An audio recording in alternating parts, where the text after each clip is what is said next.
Alors, dans cette vidéo, nous allons voir un exercice très classique sur les projections orthogonales qui va faire intervenir pas mal de calculs assez classiques, notamment le procédé d'orthonormalisation de Gram-Schmidt, le calcul de produit scalaire et la projection orthogonale. Donc l'énoncé est le suivant, on nous donne I qui est une intégrale de 0 à 1 de x carré moins ax moins b au carré dx, et on nous demande de trouver les réels a et b tels que I soit minimal et de calculer I. Alors, bien évidemment, la méthode, ça va pas être de calculer cette intégrale comme ça en développant et puis après d'essayer de trouver un minimum, parce que de toute façon, on a deux variables, donc ça va être compliqué de faire un minimum. Si on avait qu'une seule variable, encore, on aurait pu se dire que c'était une fonction de a, par exemple, et puis trouver le minimum. Mais là, comme on a deux variables, ça va être très compliqué. Et puis de toute façon, c'est pas du tout l'idée de l'exercice. L'idée ici, ça va être d'interpréter cette intégrale sous forme de produit scalaire. Parce que nous, ce qu'on sait, c'est que l'intégrale de 0 à 1 de p de x fois q de x dx, avec p et q qui sont des polynômes, eh bien ça, c'est un produit scalaire. Donc ça, si on note p, q, cette forme bilinéaire, eh bien, on pourrait montrer que c'est un produit scalaire. Alors, ça, on l'avait montré dans une autre vidéo, donc je ne vais pas refaire le détail du calcul, on va juste le montrer comme ça rapidement. On sait que, pour montrer que ça, c'est un produit scalaire, il faut montrer que c'est une forme bilinéaire symétrique définie positive, ce qu'on appelle BSDP, bilinéaire symétrique définie positive. Sachant que pour montrer que c'est bilinéaire, on montre d'abord que c'est symétrique, et ensuite que c'est linéaire par rapport à la première variable, comme ça on montrera que c'est linéaire par rapport à la deuxième variable par symétrie. Donc pour montrer que c'est symétrique, bon ici je l'écris même pas, c'est évident, parce que si je fais p scalaire q, ça me donne ça, si je fais q scalaire p, ça me donne l'intégrale de q de x fois p de x, et p de x fois q de x soit q de x fois p de x, c'est la même chose, c'est le produit, hein, pq ou qp, c'est pareil. Ensuite, pour la linéarité, ça c'est facile, donc par rapport à la première variable, donc là, il faut faire le produit scalaire de lambda p1 plus mu p2 avec q. Et ça va être l'intégrale de 0 à 1 de lambda p1 plus mu p2 le tout fois q dx. Et donc ça, par linéarité de l'intégrale, je peux dire c'est lambda fois p1q dx plus mu fois l'intégrale de p2 fois q dx. Et donc ça me donne bien lambda p1 scalaire q plus mu p2 scalaire q. Donc ça, c'est bien linéaire par rapport à la première variable. Donc, par symétrie, ce sera aussi linéaire par rapport à la deuxième variable. Maintenant, définie positive, là il faut calculer p scalaire p. Je sais que p scalaire p, ce sera l'intégrale de 0 à 1 de p de x fois p de x, c'est-à-dire p carré de x dx, qui est bien supérieure ou égale à 0, donc elle est bien positive. Et en plus, elle est définie positive parce que c égale à 0, si et seulement si p carré de x égale 0, pour tout x appartenant à 0, 1, puisqu'on sait que l'intégrale d'une fonction positive est nulle uniquement si la fonction est nulle sur l'intervalle en tout point de l'intervalle. C'est-à-dire que p carré de x égale 0 pour tout x appartenant à 1, si p carré de x égale 0, ça fait p de x égale 0, et si p de x égale 0 pour tout x appartenant à 1, à 0, 1, ça veut dire qu'il y a une infinité de racines. Et s'il y a une infinité de racines, ça veut dire que p est égal au polynôme nul. Parce qu'un polynôme qui a une infinité de racines, c'est nécessairement le polynôme nul. C'est-à-dire que la forme est égale à 0, si et seulement si p est égal à 0, et donc ça veut dire qu'elle est bien définie positive. Donc, ce que j'écris là, c'est bien un produit scalaire. Là, je suis allé vite, hein, bien sûr, c'était pas du tout au niveau de la rédaction, je suis allé très très vite. C'est fait exprès parce que c'est pas le but, encore une fois, de la vidéo. Donc on a bien un produit scalaire, et donc ici, qu'est-ce qu'on reconnaît? Eh bien on reconnaît le produit scalaire de x carré moins ax moins b avec x carré moins ax moins b. Si on fait ça, ça fera l'intégrale de 0 à 1 de x carré moins ax moins b au carré, le tout dx. Bon. Mais ce qui est surtout important, c'est que ce que l'on sait, c'est que quand on fait p scalaire p, c'est égal à la norme de p au carré. C'est-à-dire que x carré moins x plus b scalaire la même chose, finalement, donc ça, c'est-à-dire mon intégrale, donc i, hein, ça c'est finalement ça c'est i, et bien j'ai i qui est égal à la norme de x carré moins ax moins b au carré. Au carré, hein, puisque j'ai pas de racine, donc c'est au carré. Et donc moi je cherche à minimiser le i, c'est-à-dire je cherche à ce que ici la norme au carré soit minimale, c'est-à-dire je cherche à ce que la norme tout court, parce que si la norme au carré est minimale, ça veut dire que la norme de x carré moins ax moins b soit minimale.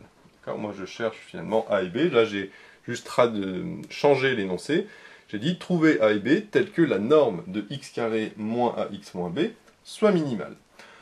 Cette norme de x carré moins x moins b, je vais plutôt l'écrire x carré moins entre parenthèses ax plus b. On va voir pourquoi j'écris ça. Alors là, j'ai juste mis le moins en facteur, hein, ça fait x carré moins ax plus b. Alors pourquoi j'écris comme ça? Parce que là, je sais que la norme de b moins a, de manière générale, alors je vais plutôt mettre f moins e par exemple, parce qu'on a des a et b. La norme de f moins e, je sais que c'est la distance entre f et E. La norme de la différence de deux vecteurs, c'est la distance entre ces deux vecteurs. Donc ça veut dire qu'ici, la norme de x carré moins ax plus b, finalement, c'est la distance entre x carré et le polynôme ax plus b. Et x carré, bon, c'est un polynôme, et ax plus b, par contre, ça, c'est un polynôme qui appartient à l'ensemble des polynômes de degré inférieur ou égal à 1, et je veux que cette distance soit minimale. Et quand est-ce que la distance est minimale? Eh bien, je sais que la distance est minimale quand j'ai un projeté orthogonal. Parce que, il ne faut pas oublier ici que j'ai AB qui appartient à R, et donc ça veut dire que ce AX plus B, en fait, c'est un polynôme quelconque de l'ensemble des polynômes appartenant, enfin de style AX plus B, c'est-à-dire de degré inférieur ou égal à 1. Et donc si je représente ce AX plus B sous forme d'un espace vectoriel, donc d'une droite, par exemple, on va dire que ça c'est l'ensemble grand F, et grand F, je vais l'écrire ici, hop, je vais l'écrire là. Donc grand F, ça va être l'ensemble des polynômes du style AX plus B, tels que A et B appartiennent à R2. Donc c'est bien un espace vectoriel, parce que c'est l'ensemble des polynômes de degré inférieur ou égal à 1.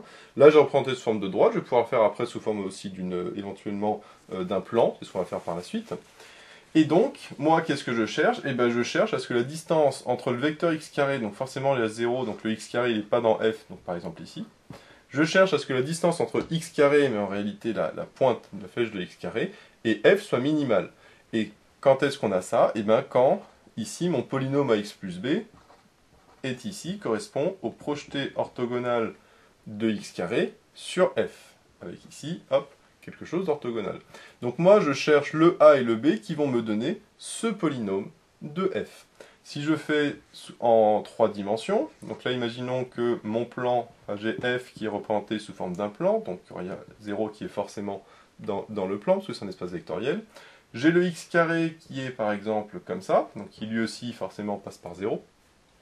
Et donc, moi je cherche le polynôme, enfin l'élément de f, tel que la distance entre x carré et f soit minimale, et ça on sait à ce moment-là que c'est le projeté orthogonal de x carré sur f.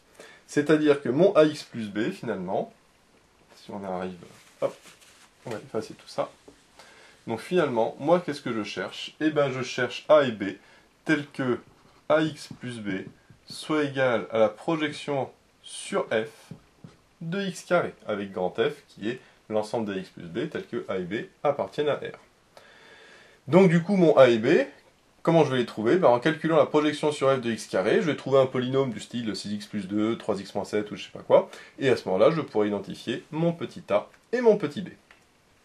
Donc maintenant, une fois qu'on a fait cette étape vraiment de compréhension de l'énoncé, finalement, qu'est-ce qu'on cherche en réalité? Et bien maintenant, on va faire le calcul qui va nous permettre de trouver la projection orthogonale de f sur x carré. Les schémas, je les efface pour l'instant, on les refera tout à l'heure éventuellement, parce qu'on en aura besoin par la suite, mais pour l'instant, pour le calcul, ils ne vont pas nous servir beaucoup. Alors, comment je vais calculer la projection orthogonale de x carré sur f? En fait, la projection orthogonale, que ce soit de x carré ou de n'importe quel autre vecteur, et que ce soit sur f ou sur n'importe quel autre polynôme, espace vectoriel, la méthode est toujours la même, on l'avait vu dans une autre vidéo. Il faut d'abord trouver une base orthonormale de f. Donc ça qu'on va faire avec Schmidt. Et une fois qu'on aura cette base orthonormale, eh bien on pourra appliquer la formule de la projection orthogonale d'un vecteur. Donc la première étape, c'est de trouver une base orthonormée, donc une BON, ce qu'on appelle une BON, base orthonormale, de f. Donc pour ça, je vais d'abord prendre une base de f et je vais l'orthonormer avec Schmidt.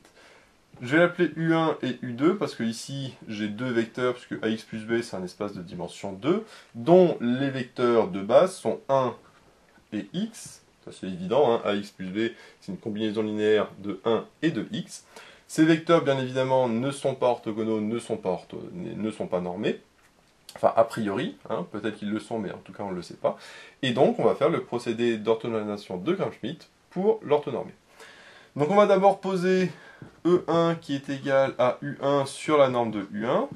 Alors ça, cette procédé, on l'avait vu dans une autre vidéo, donc pareil, je vais aller assez vite pour vraiment me concentrer sur la suite, mais je vais quand même détailler un petit peu les calculs, mais je vous réfère à la vidéo correspondante pour plus de détails. Donc le U1, on a dit que c'est 1, et la norme de U1, c'est quoi la norme de U1? La norme de U1, c'est racine de U1 scalaire U1.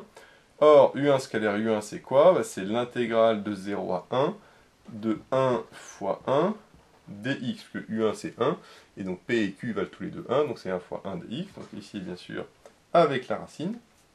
Et donc, l'intégrale, donc ici 1 fois 1 ça fait 1, l'intégrale de 0 à 1 de 1 ça fait 1, et racine de 1 ça fait 1. Donc finalement, bon ça fait 1, donc j'ai plutôt de la chance que la norme de U1 vaut 1, donc finalement ça fait 1 sur 1, et donc j'ai E1 qui est égal à 1.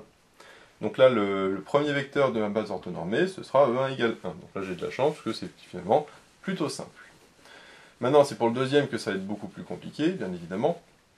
Donc là, pour U2, pour E', alors je vais d'abord poser E'2 qui va être, lui, orthogonal à E1, et après, je vais le diviser par sa norme pour l'orthonormer. Donc E'2, on sait que c'est égal à U2 moins lambda fois E1, avec du coup lambda qui est un réel que l'on va déterminer, et E1 qui est le premier vecteur de la base. Donc U2 c'est X, lambda c'est lambda, et E1 c'est 1, donc ça fait X moins lambda. Donc ça fait E'2. Bon, ça c'est pas très intéressant, ce qui est intéressant c'est surtout comment je vais trouver le lambda. Et bien pour trouver le lambda, ce qu'il faut faire, c'est le produit scalaire de ça avec E1. C'est-à-dire que je vais faire ça scalaire E1, ça scalaire E1, ça scalaire E1. Donc ça fait E1 scalaire E'2 est égal à E1 scalaire U2 moins, alors je vais sortir le lambda du produit scalaire parce que c'est linéaire, moins lambda E1 scalaire E1. Maintenant, E1 scalaire E'2, ça fait 0, puisque justement on a dit que le E'2 faisait partie de la base orthogonale. E1 scalaire U2, eh ben ça, on va le laisser pour l'instant. Et ici, E1 scalaire E1, ça fait la norme de E1 au carré, mais la norme de E1 au carré, on a vu que c'était 1, puisque le E1 est normé. Donc finalement, si je passe lambda de l'autre côté, lambda, ça fait E1 scalaire U2. Donc j'ai juste à calculer E1 scalaire U2. Donc si je calcule E1 scalaire U2, ça me donne l'intégrale de 0 à 1. E1 ça vaut 1, donc ça sert à rien de le mettre, fois U2 qui lui vaut x dx. Je sais que ça va me donner x carré sur 2 entre 0 et 1. Quand x vaut 1, ça fait 1 demi. Quand x vaut 0, ben, ça fait 0, donc ça fait 1 demi. Donc ça me fait lambda finalement qui est égal à 1 demi. Donc ici, je peux mettre lambda qui vaut 1 demi. Donc ça, c'est pour mon E'2. Une fois que j'ai E'2, ce qu'il faut bien sûr, c'est de diviser par sa norme, parce que pour l'instant, on a fait en sorte que le E'2 est orthogonal à E1, mais il n'est pas normé. Alors moi, comme ma base doit être orthonormée, il faut forcément que je calcule la norme de E'2. Donc si je calcule la norme de E'2, alors je vais la calculer au carré pour ne pas avoir la racine, je rajouterai la racine à la fin. Je sais que la norme de E'2, c'est égal à l'intégrale de 0 à 1 de E'2 scalaire E'2, parce que c'est E'2 scalaire E'2. Donc E'2, donc comme on a vu, le U2 ça valait x, et là le lambda 1 demi, et E1 ça vaut 1. Donc ça fait finalement x moins 1 demi au carré dx.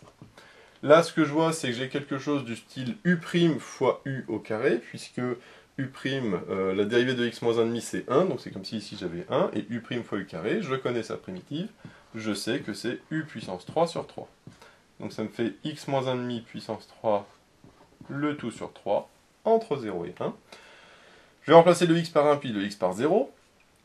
Quand le x vaut 1, ça fait 1 moins 1,5, ça fait 1 demi, donc ça fait 1,5 puissance 3, donc ça fait 1 huitième, divisé par 3, moins, qu'est-ce qui va se passer ici? Quand le x vaut 0, quand le x vaut 0, ça fait moins 1,5 au cube, donc là ça va faire moins 1 huitième, sur 3.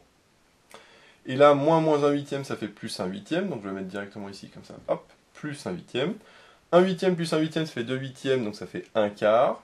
Donc ça fait finalement 1 quart, mais avec le 12, enfin avec le 3, ça fait 1 sur 3 fois 4, ça fait 1 douzième. Donc, finalement, j'en déduis que e'2 au carré, la norme c'est égal à 1 douzième, et donc j'ai la norme de e'2 qui est égale à 1 sur racine de 12, et racine de 12, je sais que c'est 2 racines de 3. Donc j'ai e'2 qui est égal à 1 sur 2 racines de 3. Et donc après, pour avoir mon e2 finalement qui est le vecteur de ma base orthonormale, eh bien je fais e2 qui est égal à e'2 sur sa norme, là c'est juste pour normer le vecteur e'2, et donc ça me donne e'2, donc le x moins 1,5. Alors comme je divise par e'2, c'est-à-dire je divise par 1 sur 2 racines de 3, et diviser par 1 sur 2 racines de 3 revient multiplier par 2 racines de 3, et donc j'ai 2 racines de 3, facteur de x moins 1,5. Donc ça c'est mon e2, que je vais mettre ici, parce que du coup mon u1 et mon u2, je n'en ai plus besoin. Donc j'ai e2 qui vaut 2 racines de 3, facteur de x moins 1,5. Donc là j'ai ma base orthonormale de f, enfin, on voit que là c'est une étape quand même un petit peu longue, nécessairement. En même temps, comme j'ai que 2 vecteurs encore, voilà, ça va. Si j'avais 3 vecteurs, forcément c'est beaucoup plus long. Là avec 2 vecteurs, c'est raisonnable. Et donc maintenant, on va pouvoir appliquer la formule de la projection sur f de x carré.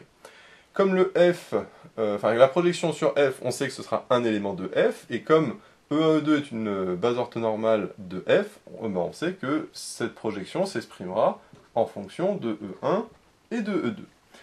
Et quels sont les coefficients de E1 et de E2? Et bien c'est tout simplement x carré scalaire E1, puisque là je fais la projection de x carré, et ici ce sera x carré scalaire E2. Donc là, comme je fais la projection sur f de x carré, ben j'ai x carré scalaire les vecteurs de la base, avec en plus, selon le vecteur, si j'avais E3, j'aurais plus x carré scalaire E3 selon E3, etc., etc. Donc maintenant, il va falloir calculer les deux produits scalaires qui sont ici. X carré scalaire E1, c'est l'intégrale de 0 à 1 de x carré. Alors E1, ça fait 1, donc du coup ça fait fois 1, donc je ne mets pas, dx. Et selon E1, E1 qui vaut 1, donc pareil, je ne le rajoute pas. Ici, même principe, l'intégrale de 0 à 1 de x carré. Alors par contre, j'ai E2 qui est égal à ça, c'est-à-dire 2 racines de 3 facteur de x moins 1,5. D'accord, donc ça c'est P fois Q, avec le dx ici. Et tout ça selon le vecteur E2, donc c'est-à-dire 2 racines de 3 fois x moins 1,5, mais attention, lui qui est en dehors de la racine, hein. En dehors, pardon, de l'intégrale. Donc c'est-à-dire ici, j'ai fois 2 racines de 3 facteur de x moins 1,5. Bien évidemment, attention, là, ici, j'ai le x qui est la variable d'intégration, qui n'est pas le même x qu'ici. Donc si on veut, ici, on peut mettre un t, il n'y a pas de problème, mais bien faire attention entre ce x-là, qui est le vrai x, et le x ici, qui est la variable d'intégration. Maintenant, on va pouvoir faire la primitive. De x carré, on sait que c'est x3 sur 3 entre 0 et 1, et entre 0 et 1, je mets directement que ça ferait un tiers, puisque en 1 ça fera 1, et en 0 ça fera 0, donc du coup ça fera un tiers. Bon. Ensuite, pour là, qu'est-ce qu'on a? Déjà, on voit qu'on a le 2 racines de 3 qu'on peut sortir devant, mais on a aussi ici le 2 racines de 3 avec lequel on peut regrouper. Donc finalement, 2 racines de 3 fois 2 racines de 3, 2 fois 2 ça fait 4, racines de 3 fois racine de 3 ça fait 3, 4 fois 3 ça fait 12. Donc le 2 racines de 3 fois 2 racines de 3, je vais les barrer, hop, ça fait 12. Ensuite, j'ai le x moins 1,5 que je peux mettre devant, comme ça moi je sais que lui il n'est pas dans l'intégrale, il est bien devant. Et après, qu'est-ce que j'ai? Ben, j'aurai x carré facteur de x moins 1,5, finalement il ne me reste que ça. Si je développe, ça me fait x au cube moins 1 demi de x carré, donc je fais directement la primitive. X au cube, la primitive, c'est x puissance 4 sur 4, avec un moins, et x au carré, je sais x puissance 3 sur 3, mais attention, avec le 2, ça fera 6, finalement, puisque ce sera x puissance 3 sur 2 fois 3, c'est-à-dire sur 6. Et bien sûr, tout ça entre 0 et 1. Je vais continuer le calcul au-dessus. Hop, ça on n'en a plus besoin. Donc maintenant, si on continue, on a ici le 1 tiers, on ne va pas y toucher. Plus 12 fois x moins 1,5, ça, on ne va pas y toucher non plus. Maintenant, on voit qu'il n'y a que en 1 que ça vaudra quelque chose, qu'en 0, ça vaudra 0, parce que 0 moins 0, ça fait 0. Et donc, en 1, qu'est-ce que j'ai? Bah là, j'ai 1 sur 4, et là, j'ai 1 sur 6. Donc, 1 sur 4, moins 1 sur 6. 1 sur 4 moins 1 sur 6, on va mettre au même dénominateur, c'est-à-dire qu'on va mettre sur 12. Donc ici, j'ai 1 tiers, plus... Alors plutôt que de mettre sur 12, on voit que le 12 il va se simplifier avec le 12 qui est ici. Donc finalement, le plus intelligent, c'est de mettre le 12 et de le développer avec la parenthèse qui est là. C'est-à-dire que là, je mets x moins 1,5. Et là, ici, si je mets le 12 à l'intérieur, ça va me faire 12 quarts moins 12 sixièmes. 12 quarts, je sais que ça fait 12 sur 4, ça fait 3. 12 sur 6, ça fait 2. Donc finalement, ça fait 3 moins 2. 3 moins 2, ça fait 1. Donc ça, je peux l'enlever puisque 1 fois x moins 1,5, ça fait x moins 1,5. Et donc finalement, il me reste le x moins 1,5 plus 1 tiers. Et enfin, dernière étape, je mets le tout sur 6, puisque 1,5 et 1 tiers, je mets sur 6. Là, je fais x3 pour avoir sur 6, donc ça va faire moins 3 sixièmes. Et ici, je fais x2, ça fait sur plus 2 sixièmes. Et moins 3 sixièmes plus 2 sixièmes, ça fait moins 1 sixième. Donc ici, j'ai moins 1 sixième. Et donc mon calcul est enfin terminé. Je sais que la projection sur f de x carré est égale à x moins 1 sixième. Et ça correspond à quoi? On a dit que la projection sur f sur x carré, ça correspond à ax plus b. Donc le ax plus b correspond à x moins 1 sixième. J'en déduis que le petit a, c'est le coefficient du x, c'est-à-dire 1, et petit b, c'est le coefficient constant, c'est-à-dire moins 1 sixième. Donc comme on voit, c'était assez long, mais au final, on arrive quand même, après plusieurs étapes, à trouver le résultat. Et donc pour ça, il fallait bien comprendre, on voit d'abord comment on peut interpréter graphiquement ça par rapport au produit scalaire, etc. Avec déjà, bon, voir quel produit scalaire on prend. Ensuite, voir que finalement ça, comme c'est au carré, ça correspond à une norme qui est au carré, mais pour que la norme au carré soit minimale, il faut que la norme soit minimale, et pour que la norme soit minimale, eh ben, il faut que le x carré corresponde à la projection, enfin que le x plus b, pardon, corresponde à la projection orthogonale de x carré sur l'ensemble des x plus b, c'est-à-dire sur f. Et pour calculer la projection orthogonale de x carré sur f, il faut d'abord trouver une base orthonormale avec Lagrange-Schmitt, et après appliquer cette formule, et après on fait juste finalement du calcul d'intégrale et de produit scalaire. Alors c'est pas terminé, puisque après on nous demandait aussi de calculer i, puisque là on a le a et le b tel que ce soit minimal, mais on n'a toujours pas finalement trouvé la valeur de i. Donc, pour cela, eh bien, on va faire le calcul, mais avec une petite astuce. Parce qu'on va voir qu'il y a une petite astuce par rapport au schéma qu'on a fait tout à l'heure. On n'est pas obligé d'utiliser l'astuce, mais on va voir que d'utiliser l'astuce va faire gagner énormément de temps. Donc maintenant, je calcule mon grand I, qui est égal à l'intégrale de 0 à 1. Le x carré, ça reste x carré. Le petit a, on a dit que c'est 1, donc ça fait moins x. Et le petit b, c'est moins 1 sixième, donc moins 1 sixième, attention, ça fait plus 1 sixième. Le tout au carré, dx. Bon. Donc là, je vois que j'ai une intégrale plutôt simple, mais ici, j'ai quelque chose qui est au carré. Donc, première possibilité, c'est de développer le carré, sauf que ça va être un petit peu long parce que j'ai a plus b plus c le tout au carré. Ça se fait, hein, c'est possible. Voilà, c'est un petit peu long, c'est un petit peu barbare, ça c'est la méthode la plus barbare, on va dire. Hein, c'est pas trop de réflexion sur à quoi ça correspond. Maintenant, nous, ce qu'on va faire, c'est écrire ça plutôt sous la forme d'un produit. C'est-à-dire, on va dire que c'est x carré moins x plus 1 sixième, facteur de x carré moins x plus 1 sixième, dx. Bon. Parce que là, on va se dire, on n'a pas beaucoup avancé, c'est la même chose. En effet. Sauf que là, l'idée, ça va être de le découper en deux intégrales, parce que je peux très bien développer en disant que c'est x carré fois ça, plus moins x plus 1 sixième, fois tout ça. J'ai tout à fait le droit de le faire. Donc ça fait x carré facteur de x carré moins x plus 1 sixième dx, plus l'intégrale de 0 à 1 de moins x plus 6, facteur de x carré moins x plus 1 sixième dx. Bon. Là, le a et b, on a vu que c'était x moins 1 sixième, donc ça, je vais le remettre au-dessus, parce qu'on va voir que c'est important. On avait vu que la projection de f sur x carré, c'est x moins 1 sixième. Et maintenant, on va voir à quoi correspondent ces deux intégrales graphiquement, par rapport au petit schéma que j'ai fait tout à l'heure. Alors ici, c'est surtout celle-là qu'on va faire graphiquement, parce que celle-là, finalement, c'est pas grand-chose, c'est celle-là qui va plus nous intéresser. Parce que si on refait notre petit schéma, alors que ce soit en 2D ou en 3D, mais en 2D, c'est plus simple. Ici, on avait f, donc ici, si on dit que ça, c'est 0, donc le vecteur ici, eh bien c'est P de x carré, parce que si je le x carré qui est là, on avait vu qu'à ce moment-là, le vecteur ici correspond à la projection sur f de x carré. C'est le vecteur tel que, après les pointillés ici, sont perpendiculaires. Bon. Maintenant, il ne faut pas oublier que ça, le moins x plus 1 sixième, en fait c'est moins pf de x carré, mais on peut dire que c'est pf de x. Bon. Donc ça ici, c'est moins pf de x carré. Bon. Et là, à quoi correspond ce x carré moins x plus 6? Et bien ça correspond à x carré moins pf de x carré, ça finalement, enfin la deuxième parenthèse. Donc, mon intégrale, ici, cette deuxième intégrale, correspond à l'intégrale de 0 à 1 de ça fois ça, c'est-à-dire le produit scalaire de moins pf de x carré avec x carré moins pf de x carré. Le moins, je peux le sortir, hein, c'est par linéarité, il n'y a pas de souci. Maintenant, ça, à quoi ça correspond, ce produit scalaire? Bon, pf de x carré, c'est ce qui est là. Et x carré moins pf de x carré, à quoi ça correspond? Eh bien, ça correspond en réalité au pointillé.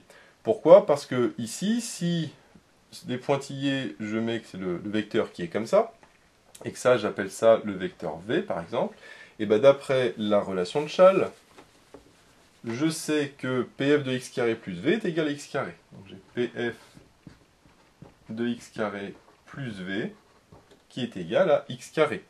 Et donc j'ai v qui est égal à x carré moins pf de x carré. Ce qui fait que ce vecteur ici, x carré moins pf de x carré, correspond à v, c'est-à-dire les pointillés qui sont là. Sauf que les pointillés, on voit qu'ils sont par définition perpendiculaires à pf de x carré, puisque là c'était le projeteur orthogonal, donc par définition le pf de x carré et le v sont perpendiculaires, sont orthonormaux, mais s'ils sont orthonormaux, et bien le produit scalaire de pf de x carré avec v, parce que ça on a dit que c'était v, ben finalement c'est égal à 0. Par définition, le produit scalaire égale 0 quand c'est orthogonal. Et bien là justement, le v et le pf de x carré sont orthogonaux. Donc en réalité, ma deuxième intégrale est égale à 0. Donc plutôt que de la calculer, parce qu'on voit que si on développe, ça quand même assez long, pour au final avoir 0. Donc ça n'a strictement aucun intérêt de la calculer. En faisant juste le petit schéma ici, on voit très bien que eh bien, ça correspond au V qui est perpendiculaire, orthogonal, à la projection de f sur x carré. Donc maintenant, finalement, j'ai plus qu'une seule intégrale à calculer, c'est celle-là. Je vais faire directement la primitive, donc en développant, parce que là on peut développer de manière beaucoup plus simple que le carré tout à l'heure. X carré fois x carré, ça fait x puissance 4, la primitive de x puissance 4, c'est x puissance 5 sur 5. Ensuite, j'aurai moins x au cube, donc ça va me donner du moins x puissance 4 sur 4.